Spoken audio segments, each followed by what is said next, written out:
प्यारे भाई बहनों, ओम शांति। इस खास विचार सागर मंथन में आप सभी का स्वागत है। शुरू करने से पहले ना मैं चाहती हूँ कि आप एक परिदृश्य की कल्पना करें। जी बिल्कुल, बताइए। तो सोचिए कि कोई इंसान आधी रात को एक बहुत ही घने और अनजान जंगल में खो गया हो। और वहां बिल्कुल घना अंधेरा होना। हाँ, एकदम घुप अंधेरा। कोई नक्शा नहीं है, कोई रोशनी नहीं है। हर कदम पर ठोकर लगने का खतरा है और एक अनजाना सा डर भी हावी है। वो तो स्वाभाविक है, ऐसे में इंसान घबरा ही जाता है। बिल्कुल। लेकिन तभी अचानक कोई इस इंसान को नाइट विजन गॉगल्स यानी रात में देखने वाले चश्मे पहना देता है। अरे वाह, ये तो एकदम से गेम चेंजर हो जाएगा। है ना। अब ध्यान देने वाली बात यह है कि अंधेरा तो वही है, जंगल की कांटीली झाड़ियां भी वही हैं। लेकिन उस इंसान के लिए वो जंगल एकदम साफ हो जाता है। उसे हर रास्ता, हर रुकावट न स्पष्ट दिखाई देने लगती है। एकदम सही। और यही आज के हमारे इस विचार सागर मंथन का मुख्य आधार है। आज के इस डीप डाइव में हम एक बहुत ही दिलचस्प टेक्स्ट का विश्लेषण करने जा रहे हैं। जी, आज हम 075/2026 की मुरली पर चर्चा करेंगे। हाँ, मधुबन से जारी हुई ये मुरली। तो हमारा मिशन ये है कि ये विशेष मुरली किस तरह एक अंत तीसरे नेत्र या उसी ज्ञान के चश्मे की बात कर रही है। बिल्कुल। और इस घोर कलयुगी रात्रि में ना, जहां दुनिया में बहुत भ्रम है, ये ज्ञान एक मार्गदर्शक का काम करता है। जी ठीक है, आइए इसे गहराई से समझते हैं। मुरली की शुरुआत ही एक प्रश्न और उत्तर से होती है। हाँ, जो इस पूरी दार्शनिक चर्चा की नींव रखता है। इसमें यह सवाल उठाया गया है कि अद्वैत राज्य की स्थापना का आधार क्या है। अद्वैत राज्य जहां कोई दूसरा धर्म या राज्य ना हो, यानी कि पूर्ण एकता। और बाबा ने आज मुरली में ये कहा है कि इसका उत्तर है योग बल। योग बल। और इसमें बहुत स्पष्ट रूप से यह दावा किया गया है कि बाहुबल यानी भौतिक या सैन्य शक्ति से अद्वैत राज्य कभी स्थापित नहीं हो सकता। अगर हम इसे व्यापक दृष्टिकोण से जोड़कर देखें तो ये मानव इतिहास के नजरिए पर एक बहुत बड़ा प्रहार है। वो कैसे? क्योंकि अगर हम दुनिया के इतिहास को देखें ना, तो वो पूरी तरह से बाहुबल पर ही टिका हुआ है। साम्राज्यों का बनना बिगड़ना सब सैन्य शक्ति का ही परिणाम रहा है। हाँ, लेकिन मैं यहाँ थोड़ा चुनौती देना चाहूंगी। मुरली में क्रिश्चियन देशों का एक उदाहरण दिया गया है। जी बिल्कुल, दिया गया है। तो आज की दुनिया में अगर शक्तिशाली देश आपस में मिल भी जाएं, संधियां कर लें, तो भी वो विश्व शांति का प्रयास तो करते ही है ना। प्रयास करते हैं, लेकिन वो टिकता कहाँ है? वही तो मेरा सवाल है कि ईश्वरीय कानून बाहुबल को इतनी आसानी से क्यों खारिज कर देता है? क्योंकि बाहुबल या भौतिक कूटनीति की सबसे बड़ी समस्या ये है कि वो हमेशा दूसरे के अस्तित्व पर निर्भर करती है। हमेशा कोई दुश्मन चाहिए। हाँ, बाहुबल से आप धरती के टुकड़े बांट सकते हैं, लेकिन वो शांति, भय या आर्थिक लाभ पर टिकी होती है। जहां दबाव है वहां विद्रोह तो पनपेगा ही। यानी भौतिक शक्ति हमेशा हम बनाम वो की एक रेखा खींचती है। एकदम सटीक। और इसीलिए बाहुबल का परिणाम हमेशा पार्टीशन या बंटवारा ही होता है। लेकिन योग बल की प्रक्रिया एकदम उल्टी है। उल्टी कैसे? ये अंदर से काम करता है? जी हाँ, ये शक्ति बाहर से दुनिया को नियंत्रित नहीं करती, ये अंदर से चेतना को बदलती है। जब व्यक्ति योग बल से खुद को शरीर के बजाय शुद्ध आत्मा समझता है, तो वो नस्लीय और भौगोलिक सीमाओं से बाहर आ जाता है। बिल्कुल।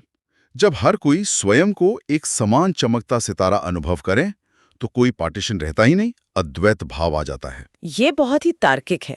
जमीन को बांट सकते हैं, लेकिन चेतना एक हो जाए तो बंटवारा हो ही नहीं सकता। यहाँ बात बहुत ही रोचक हो जाती है। जी, वो कैसे? अगर योग बल इतना शक्तिशाली है, तो ये अवधारणा आ कहाँ से रही है? मुरली में इस ज्ञान को देने वाले के अवतरण की बात है। हाँ, बाबा के अवतरण की, जो कि बहुत ही दिव्य और अलौकिक है। यही तो, दुनिया में हर दार्शनिक ने गर्व से जन्म लिया है, लेकिन बाबा ने मुरली में कहा है कि वे गर्व से जन्म नहीं लेते। और यही बात इस ज्ञान को बाकी सभी पारंपरिक विचारों से अलग करती है। वो सत्ता जन्म मरण के चक्र से मुक्त है। हाँ, मुरली स्पष्ट करती है कि 84 जन्मों के चक्र के बिल्कुल अंत में वे एक साधारण बूढ़े तन में प्रवेश करते हैं, जिसे ब्रह्मा कहा गया है। वो इस शरीर को अपना लोन लेते हैं। बिल्कुल। लेकिन मुझे यहाँ एक बात खटक रही है। मुरली में नन्स शब्द का इस्तेमाल है और उसे नन बट वन का अर्थ दिया गया है। जी, नन बट वन यानी एक के सिवा कोई नहीं। तो क्या ये सिर्फ शब्दों का खेल नहीं है? मतलब आम बोलचाल में तो नन का अर्थ सफेद कपड़े पहनने वाली सेविका होता है ना। पहली नजर में ये शब्दों का खेल लग सकता है, लेकिन अगर हम दर्शन शास्त्र की गहराई में जाएं तो ये पहचान के संकट पर प्रहार है। पहचान का संकट, थोड़ा समझाइए इसे। देखिए, दुनियावी नन्स ईश्वर की आराधना करती हैं, लेकिन जब तक कोई खुद को एक शरीर मानता है, भले ही पवित्र शरीर, तक उसका जुड़ाव भी शरीर के स्तर का ही रहता है। बिल्कुल, भौतिक पहचान का चश्मा उतरा नहीं है। सच्ची नन होने का अर्थ है संपूर्ण आत्मस्मृति। मतलब ये एहसास कि मैं शरीर नहीं, एक चमकता हुआ सितारा हूँ, बिंदी मिसल। जी, बिंदी मिसल। तर्क ये है कि एक निराकार बिंदु ही परम सत्ता को, जो खुद बिंदु रूप है, यथार्थ याद कर सकता है। हाँ, बिंदी को बिंदी ही याद कर सकती है। ये रूपक बहुत कारगर है। समान फ्रीक्वेंसी पर ही संवाद हो सकता है। और इसी चेतना के स्तर को समझाने के लिए 5000 वर्ष के चक्र का मॉडल पेश किया गया है। हाँ, मुरली में ब्रह्मा के दिन और रात का जिक्र है। आधा समय सुख का दिन और आधा समय दुख की रात। और अभी जो चल रहा है वो कलयुग के अंत की घोर रात्रि है। लेकिन इस मॉडल में मुझे एक बहुत ही दिलचस्प विरोधाभास नजर आता है। वो क्या? मुरली के अनुसार जो आत्माएं सतयुग में देवता बनकर राज करती हैं, जैसे लक्ष्मी नारायण, जी, उन्हें भी इस सृष्टि चक्र का ज्ञान नहीं होता। मतलब जो स्वर्ग के सर्वोच्च पद पर हैं, वो खुद अनजान है कि चक्र कैसे काम करता है। ये बहुत ही खूबसूरत मनोवैज्ञानिक पहलू है। इसे विरोधाभास की तरह मत देखिए, एक डिजाइन की तरह देखिए। डिजाइन? वो कैसे? सोचिए, अगर सतयुग के देवताओं को पता हो कि आधा कल्प बीतने के बाद राज्य छिन जाएगा, दुनिया में दुख और युद्ध शुरू हो जाएगा, ओहो, तो वो उस पल का आनंद ही नहीं ले पाएंगे। बिल्कुल नहीं। पूर्ण सुख के लिए भविष्य के पतन की अज्ञानता जरूरी है। उनका स्वर्ग तभी तक है जब तक उन्हें इसके खत्म होने का भान न हो। तो ये ज्ञान केवल इसी वर्तमान समय यानी संगम युग में ब्राह्मणों को मिलता है। जी हाँ, ये वो समय है जब पुरानी दुनिया का अंत और नई का आरंभ हो रहा है। जो ज्ञान ग्रहण करते हैं वो त्रिकालदर्शी बन जाते हैं। तीनों कालों को जानने वाले। ये तो ऐसा है जैसे कुछ लोगों को नाटक की पूरी स्क्रिप्ट मिल गई हो, जबकि बाकी कलाकार बस अपने सीन में उलझे हैं। बहुत ही सटीक उदाहरण दिया आपने। तो इस सब का असल में क्या मतलब है? मतलब ज्ञान मिलने के बाद एक रूहानी सेवक की जिम्मेदारी क्या है? मुरली में स्पष्ट निर्देश है कि घर घर में रूहानी हॉस्पिटल कम यूनिवर्सिटी खोलते जाओ। अब यहाँ मेरी तार्किक बुद्धि फिर सवाल करती है। हॉस्पिटल और यूनिवर्सिटी सुनकर तो ईंट पत्थर की इमारतें और वार्ड याद आते हैं। हाँ, आम दुनिया में तो यही मतलब होता है। तो क्या हर गली में सच में इमारतें खड़ी करनी है? नहीं, यहाँ रूहानी शब्द परिभाषा बदल देता है। ये ईंट पत्थर की इमारतें नहीं, बल्कि हर घर को चेतना का केंद्र बनाने की बात है। चेतना का केंद्र सुनने में बहुत अच्छा लगता है, लेकिन जमीनी स्तर पर इसका मतलब क्या है? इसे ऐसे समझते हैं, भौतिक अस्पताल में शरीर की बीमारी का इलाज होता है ना? हाँ, संक्रमण या चोट का इलाज होता है। लेकिन मुरली के अनुसार सबसे बड़ी बीमारी काम, क्रोध, लोभ, मोह रूपी विकार हैं। रूहानी अस्पताल वो स्थान है जहां राजयोग से इनका इलाज होता है। और आत्मा एवर हेल्दी यानी सदा स्वस्थ बनती है, पवित्र बना दे कि वहां आने वाले को शांति मिले। बिल्कुल, बदलाव के लिए किसी बड़े संस्थान की जरूरत नहीं है। हर घर एक संस्थान बन सकता है। यह बहुत सशक्त दृष्टिकोण है। इसी से जुड़ी एक और बात मुरली में है, डायरेक्ट और इनडायरेक्ट अर्पण के बारे में। हाँ, ये निवेश का बहुत गहरा सिद्धांत है। दुनिया में लोग बहुत दान पुण्य करते हैं, लेकिन मुरली कहती है कि भक्ति मार्ग का दान इनडायरेक्ट होता है। ऐसा क्यों? क्योंकि भक्ति मार्ग में जब कोई ईश्वर अर्थ दान करता है तो वो किसी मनुष्य के हाथ में या भौतिक संस्था में जाता है। तो उसका फल? उसका फल भी अल्पकाल के लिए, यानी केवल एक जन्म के लिए मिलता है। लेकिन संगम युग के लिए दावा है कि जो डायरेक्ट अर्पण किया जाता है वो 21 जन्मों का वर्षा देता है। इस भारी कॉस्मिक रिटर्न का आधार क्या है? आधार है समय की विशिष्टता। इस समय स्वयं परम सत्ता उपस्थित है। जब कोई अपना धन या समय सीधे ईश्वरीय कार्य में सफल करता है, तो वो एक ऐसे बैंक में जमा कर रहा है जो विनाश के बाद भी कायम रहेगा। बिल्कुल, पुरानी दुनिया तो वैसे भी खत्म होनी है। जो मिट्टी में मिलने वाला है उसे ऊंचे कार्य में लगाकर अविनाशी बना लेना ही बुद्धिमानी है। ये तो सच में अल्टीमेट इन्वेस्टमेंट प्लान है। खैर, चलिए अब इस चर्चा को समेटते हुए धारणा और वरदान की तरफ चलते हैं। जी, आज की मुरली का सार ही यही है कि अमूल्य समय को रूहानी सेवा में लगाना है। हाँ, और आज का वरदान है एक रस स्थिति द्वारा अतीन्द्रिय सुख की अनुभूति करने वाले सर्व आकर्षणों से मुक्त भव। ये एक महत्वपूर्ण प्रश्न खड़ा करता है क्या? कि हम आम जीवन में इस अतीन्द्रिय सुख यानी इंद्रियों का पार के सुख का अनुभव क्यों नहीं कर पाते? मुझे लगता है क्योंकि हम हमेशा बाहरी दुनिया से सुख बटोरने में लगे रहते हैं। हमारी आंखें, कान, जीभ हमेशा बाहरी आकर्षण ढूंढते हैं। जब तक आत्मा इन खिंचावों में फंसी है तब तक हलचल रहेगी, और जहां हलचल है वहां स्थायी सुख नहीं हो सकता। इसे मैं एक रूपक से समझना चाहूंगी। जी। जैसे मान लीजिए एक पुराना रेडियो है।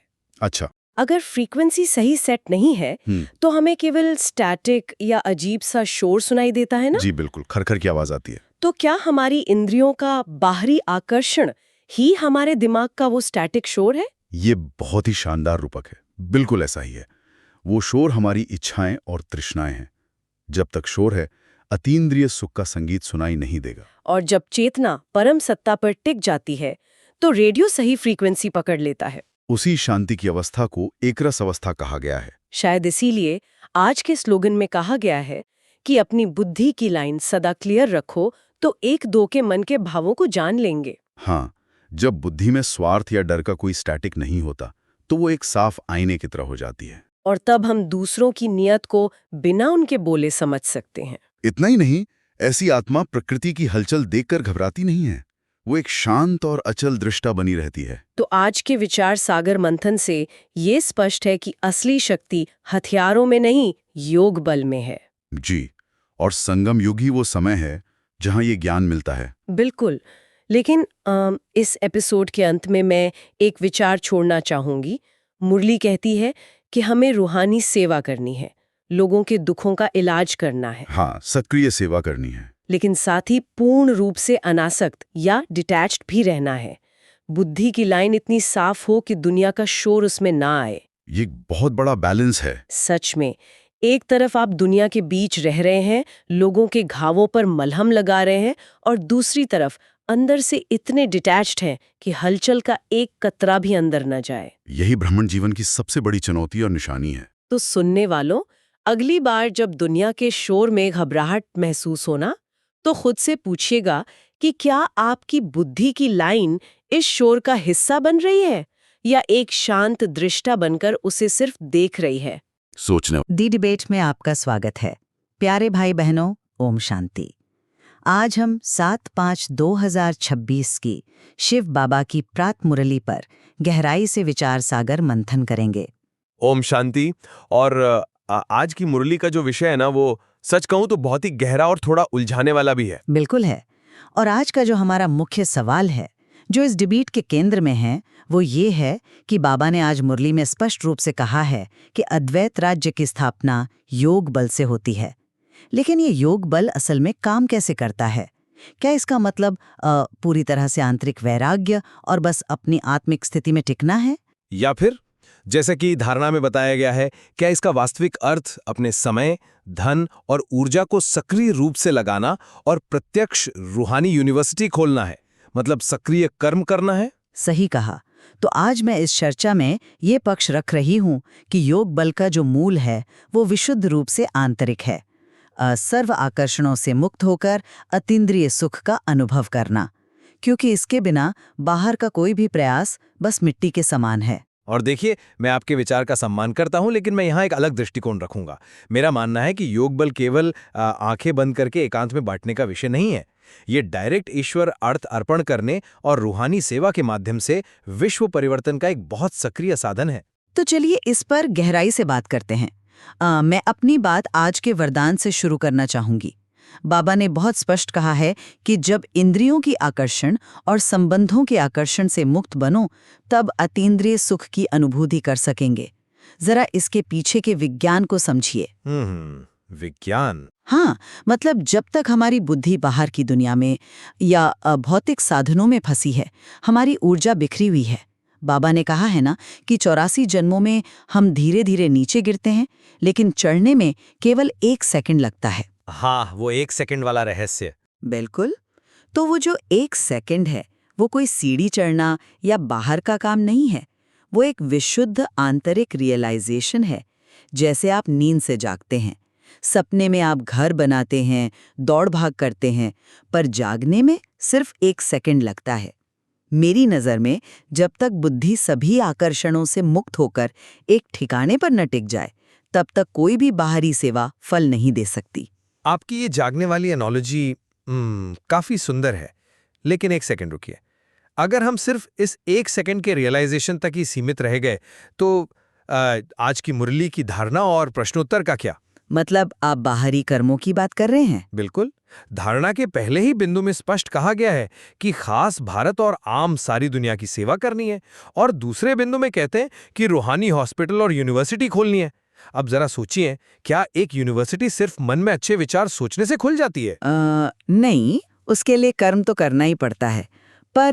पर बाबा सन्यासियों की तरह दुनिया से कट जाने की बात नहीं कर रहे हैं। बाबा ने पादरियों और नन्स का उदाहरण दिया है। वो घर बार छोड़ देते हैं, फिर भी अद्वैत राज्य स्थापन नहीं कर सकते। क्यों? क्योंकि सिर्फ एकांत के वैराग्य से दुनिया नहीं बदलती। जब आप यूनिवर्सिटी खोलते हैं तो आप लोगों से मिलते हैं, पसीना बहाते हैं, और यही वो सक्रिय योग बल है जो विश्व पर राज्य स्थापित करता है। देखिए, मैं समझ रही हूँ कि आप ऐसा क्यों सोचते हैं। बाबा भौतिक साधनों का विरोध नहीं कर रहे हैं, पर जरा इस पर गौर कीजिए। आप प्रश्नोत्तर की बात कर रहे हैं ना? बाबा ने वहाँ एक बहुत बड़ी चेतावनी दी है कि बाहुबल से कभी भी अद्वैत राज्य की स्थापना नहीं हो सकती। हाँ, उन्होंने क्रिश्चियंस का उदाहरण दिया है। बिल्कुल। क्रिश्चियंस के पास संगठन की इतनी शक्ति है कि वो मिल जाएं तो राज कर सकते हैं, लेकिन ईश्वरीय लॉ इसकी अनुमति नहीं देता। तो मैं ये कह रही हूँ कि भौतिक प्रयास, इमारतें खड़ी करना, संगठन बनाना, ये सब बाहुबल का ही एक सूक्ष्म रूप बन जाता है, अगर हमारी चेतना में वो अतीन्द्रिय सुख वाली अचल स्थिति नहीं है। आप कहना चाह रही हैं कि यूनिवर्सिटी बनाना बाहुबल है? अगर उसके पीछे आपका अहंकार या मालिकाना हक है तो हाँ। अद्वैत राज्य कोई भारी फंड्स या बिल्डिंग से नहीं जीता जा सकता। अगर हम सिर्फ अस्पताल खोलने में लग गए और अपनी आंतरिक स्थिति भूल गए, तो हम भी तो दुनिया के आम सोशल वर्कर्स की तरह ही काम कर रहे हैं ना। मैं इस बात से पूरी तरह सहमत नहीं हूँ। आप भौतिक साधनों और बाहुबल को एक ही पलड़े में तौल रही हैं। देखिए, जब बाबा रूहानी हॉस्पिटल कम यूनिवर्सिटी खोलने की बात करते हैं और कहते हैं कि बड़ा आदमी है तो बड़ा खोले, तो क्या उसमें संगठनात्मक प्रयास शामिल नहीं है? प्रयास तो है, लेकिन और क्या एक बड़ा आदमी बिना अपनी भौतिक संपत्ति का इस्तेमाल किए कोई बड़ा संस्थान खोल सकता है? बिल्कुल नहीं। बाहुबल का अर्थ है अहंकार और भौतिक शक्ति से दूसरों को दबाना। लेकिन जब कोई आत्मा अपना धन और समय रूहानी हॉस्पिटल खोलने में लगाती है, तो वो भौतिक कार्य ही योग बल का प्रत्यक्ष रूप बन जाता है। पर बिना अचल आंतरिक स्थिति के वो सेवा भी हलचल पैदा करेगी ना। मैं मानता हूं कि स्थिति जरूरी है, लेकिन आप कह रही हैं कि आंतरिक स्थिति ही सब कुछ है। अगर कोई आत्मा घर में सिर्फ ध्यान लगा रही है, तो वो ज्ञान बाहर तड़पते हुए इंसान तक कैसे पहुंचेगा? सेवा के लिए लोगों से जुड़ना तो पड़ेगा ही। यहीं पर मैं एक अलग दृष्टिकोण रखना चाहूंगी। आप पूछ रहे हैं कि दुनिया की सेवा कैसे होगी। इसका उत्तर आज के स्लोगन में बहुत ही गहराई से छुपा है। बाबा कहते हैं कि अपने बुद्धि की लाइन सदा क्लियर रखो, तो एक दो के मन के भावों को जान लेंगे। तो लाइन क्लियर रखने का मतलब क्या दुनिया से कट जाना है? बिल्कुल नहीं। आकर्षण से मुक्त होने का अर्थ असंवेदनशील होना नहीं है।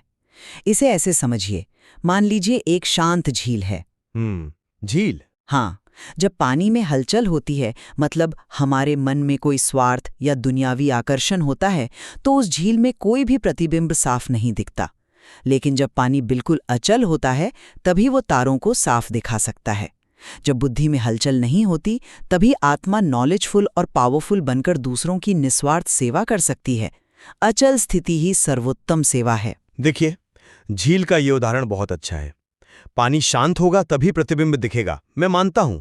लेकिन जरा कल्पना कीजिए, अगर वो शांत झील किसी विशाल रेगिस्तान के बीचों बीच हो, जहां कोई प्यासा इंसान पहुंच ही न सके, तो उस स्पष्टता का समाज को क्या फायदा? पर आध्यात्मिक आयाम में मेरा मतलब है कोई भौतिक रेगिस्तान नहीं होता। जब मन की झील शांत होती है, तो उसके प्रकंपन किसी भौतिक माध्यम के मोहताज नहीं होते। वो एक वायरलेस ब्रॉडकास्ट की तरह है।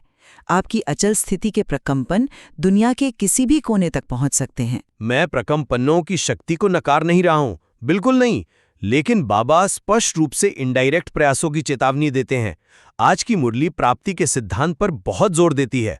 जरा उस सेवाधारी के बारे में सोचिए जो दिन में 10 घंटे ईश्वरीय सेवा के आयोजन में लगा है, भाग दौड़ कर रहा है। हाँ, शारीरिक रूप से थक भी जाता है। बिल्कुल। तो क्या वो सिर्फ जिस्मानी सोशल वर्क कर रहा है? नहीं। बाबा कहते हैं कि भक्ति मार्ग में लोग ईश्वर अर्थ दान करते हैं, लेकिन वो इनडायरेक्ट होता है, उसका फल सिर्फ एक जन्म का है।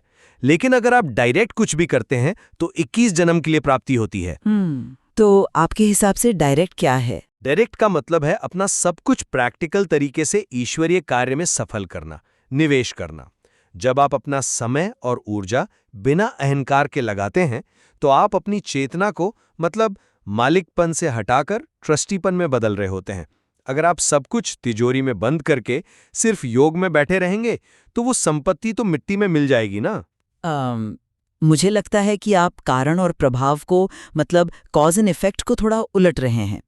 आप उस 10 घंटे काम करने वाले सेवाधारी के बाहरी कर्म को प्रधानता दे रहे हैं। तो इसमें गलत क्या है? सवाल ये है कि क्या वो 10 घंटे की मेहनत उसे 21 जन्मों का वर्षा देगी अगर वो अंदर से चिड़चिड़ा हो गया है? मुरली कहती है कि चेतना ही कर्म का आधार है। डायरेक्ट का मतलब भौतिक रूप से पैसे लगाना नहीं है। डायरेक्ट का अर्थ है कि उस कर्म के पीछे मैं या मेरा का थोड़ा सा भी अंश ना हो। हाँ, ये तो है कि मैंपन नहीं होना चाहिए। और वो खत्म कैसी होगा? वो तभी होगा जब आप वरदान को सिद्ध करेंगे, सर्व आकर्षणों से मुक्त भव। अगर आप बड़ा अस्पताल बनाते हैं पर अंदर से तारीफ की चाह है तो वो दान इनडायरेक्ट ही रहेगा।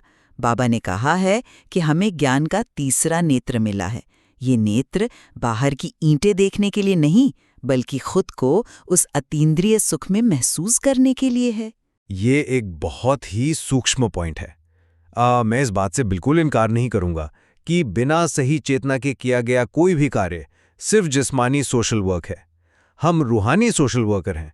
लेकिन क्या हम इस बात को भूल सकते हैं कि ये तीसरा नेत्र हमें पूरे 5000 वर्ष के चक्र को देखने के लिए भी दिया गया है? चक्र?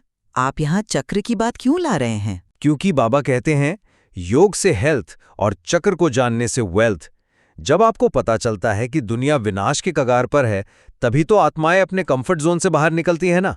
अगर हर कोई सिर्फ अपनी अचल स्थिति बनाने में लगा रहेगा तो इस डूबती दुनिया को कौन बचाएगा? मुझे लगता है अब हम इस चर्चा के सबसे संवेदनशील मोड़ पर हैं। आप पूछ रहे हैं दुनिया को कौन बचाएगा? इसका जवाब आज के अव्यक्त इशारे में है। बाबा कहते हैं कि किसी भी प्रकार की हलचल में अचल रहना यही श्रेष्ठ ब्राह्मण आत्माओं की निशानी है। जरा एक लाइट हाउस की कल्पना कीजिए। एक लाइट हाउस तूफानी समुद्र में भाग भाग कर जहाज़ों को रास्ता नहीं दिखाता। वो अपनी चट्टान पर अडिग खड़ा रहता है, अचल रहता है, और उसी का प्रकाश दूर दूर तक भटकते जहाज़ों को किनारे लगाता है। अच्छा, लाइट हाउस का ये रूपक सच में बहुत शक्तिशाली है। उसे भागने की जरूरत नहीं है। लेकिन जरा इस पर एक और नजर डालिए। उस लाइट हाउस को उस चट्टान पर खड़ा करने के लिए किसी न किसी को तो ईंट और गारे की व्यवस्था करनी पड़ी होगी ना। हाँ, वो तो है। किसी ने अपना समय और साधन वहां सफल किया होगा, तभी वो बत्ती जल सकी। तो सच कहूं तो ये एक रस्सी पर चलने जैसा है, एक टाइट रोप वॉक है। बिल्कुल सही कहा आपने। ये संतुलन बनाना सच में दुनिया का सबसे मुश्किल काम है। और शायद यही आज की मुरली की सबसे बड़ी चुनौती भी है। दोनों ही पक्ष, चाहे वो अतीन्द्रिय सुख की गहरी आंतरिक मांग हो या रूहानी हॉस्पिटल खोलने की सक्रिय मांग, ये दोनों एक दूसरे के विरोधी नहीं हैं। ये एक ही सिक्के के दो पहलू हैं। मैं इस बात की गहराई को महसूस कर सकती हूँ। अगर हम अचल अवस्था के बिना बाहरी सेवा करने निकलेंगे तो हमारे कर्मों में अहंकार आ जाएगा। हमारा प्रयास 21 जन्मों का वर्षा नहीं बल्कि सिर्फ एक जन्म की थकावट दे जाएगा। और ठीक वैसे ही अगर हम सिर्फ अपनी शांत झील में बैठे रहें और उस योग बल को व्यवहारिक ईश्वरीय सेवा में नहीं लगाया, अपना समय और संपत्ति डायरेक्ट अर्पण नहीं किया, तो हमारी वो शांति सिर्फ एक व्यक्तिगत उपलब्धि बनकर रह जाएगी। वो वेल्थ उत्पन्न नहीं कर पाएगी। तो आज के 7/5/2026 की ये मुरली हमें इसी सत्य पर लाकर खड़ा करती है। हमारी बुद्धि को शिव बाबा की याद में पूरी तरह टिक जाना चाहिए। यही हमारा असली योग बल है। लेकिन साथ ही उस लाइट हाउस की तरह हमें इस भौतिक दुनिया में उतरकर भटकती हुई आत्माओं को हेल्थ और वेल्थ का रास्ता भी दिखाना है। मतलब अंदर से पूर्ण वैराग्य और बाहर से पूर्ण सेवा, दोनों मोर्चों पर एक साथ काम करना है। एकदम सही। आज बाबा ने अपनी मुरली में जो ये गहरे सिद्धांत दिए हैं वो सिर्फ सुनने के लिए नहीं है। हम श्रोताओं पर भी यही छोड़ते हैं कि आप खुद विचार सागर मंथन करें। क्या आप केवल बाहरी हलचल में फंसे हैं या आपने अपनी आंतरिक अचल स्थिति बना ली है?